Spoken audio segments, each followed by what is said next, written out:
So what does your government want to do about PSCR? See, I have, as Irrigation Minister, I have recently visited Valamtari and the Telangana Engineering Research Laboratories. We need to strengthen both. There is a urgent need to strengthen. అంటే ఆ 10 ఏళ్ల కాలంలో ఆ రెండు ఇన్స్టిట్యూట్స్కి పూర్తిగా పక్కన పెట్టేసిండ్రు. You'll be surprise no, Walamtari is a very prestigious institute. అందరు ఇంజనీర్లకి రెగ్యులర్గా ట్రైనింగ్ ఉండేది. ఈ water and land management training and research institute అని రాజేంద్ర నగర్లో ఉంది. అది ఒక 30-40 ఏళ్ళ సంది ఇరిగేషన్ ఇంజనీర్కి ఎవ్రీ ఇయర్ రెగ్యులర్ ట్రైనింగ్ ఉండేది. ఇప్పుడు they no training at all conducted. Medigadda బ్యారేజ్కి రిపేర్ చేస్తారా, ఆల్టర్నేట్కి వెళ్తారా? అంటే నేను స్ట్రేట్ అవే రిపేర్ ఇవ్వలేము మేము. అయితే ఇప్పుడు NDSA రిపోర్ట్ ఇచ్చింది కాబట్టి ఆ రిపోర్ట్ ఆధారంగా మేము ముందు క్యాబినెట్లో చర్చించిన తర్వాతే ఒక సమగ్ర ప్రణాళికతో ముందుకు వస్తాము. సార్, కేసీఆర్ యొక్క పేరు రాకుండా ఉండడం కోసమే దాన్ని రిపేర్ చేయించట్లేదు, ముందుకు పోవట్లేదు. మీరు చేతగాక ఇవన్నీ విమర్శ చేస్తున్నారు. తప్పుకోండి, మేము కొద్ది రోజుల్లో దాన్ని చేసి చూపెడతామని చెప్పి మీ జిల్లాకు చెందిన మాజీ మంత్రి వాళ్ళ ప్రెస్ మీట్లో చెప్పాడు. ఆయన గురించి నేను చెప్పాలంటే ఇంకా చాలా చెప్పాలి. అది నేను ఆ విధంగా మాట్లాడను రాజకీయాల్లో కాబట్టి ఒకటి చెప్తున్నా. మీరు కట్టింది చూసినాం కదా,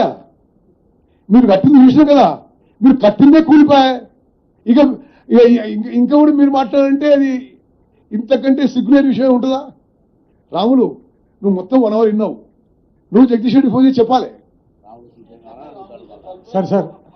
సార్ సపోజ్ మీరు ఈ రిపేర్స్ చేసినా కానీ is it possible that 215 TMC water lift అవుతుంది అక్కడ?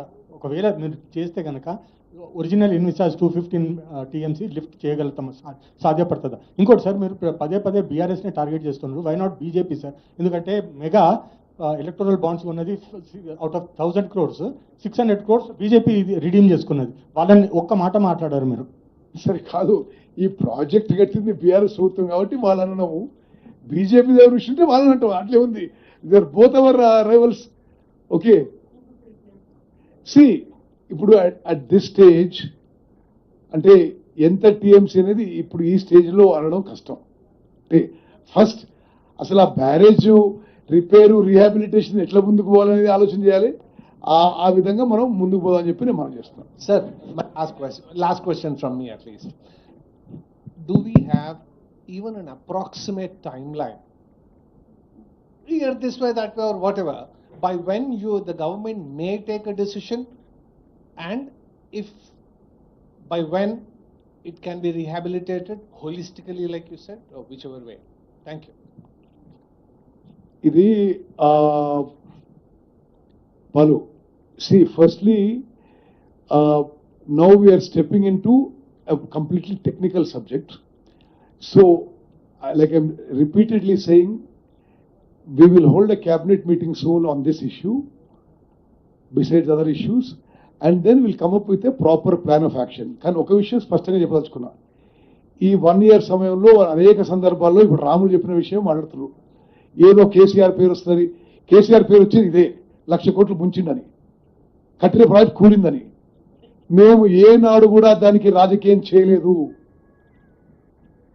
మేము ఇప్పుడు కూడా చాలా స్పష్టంగా చెప్తున్నాం, జరిగిన ఘోర వైఫల్యానికి, ఆర్థిక నష్టానికి, తెలంగాణ రైతాంగానికి జరిగిన నష్టానికి గతంలో అధికారంలో ఉన్న వాళ్ళు నిర్ణయం తీసుకొని వాళ్ళు ఇంజనీర్ ఫోర్స్ చేసిన దానికి వాళ్ళు బాధ్యులు.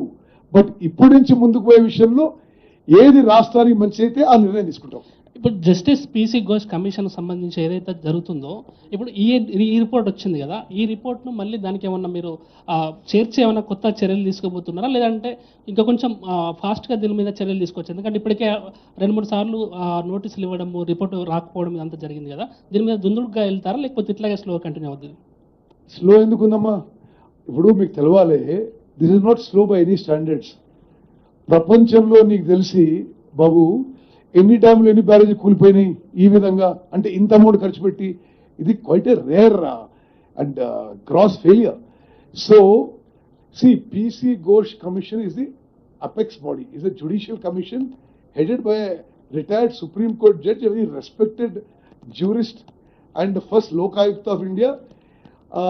this NDSA report will also be submitted to them, and the Judicial Commission will also take this into cognizance.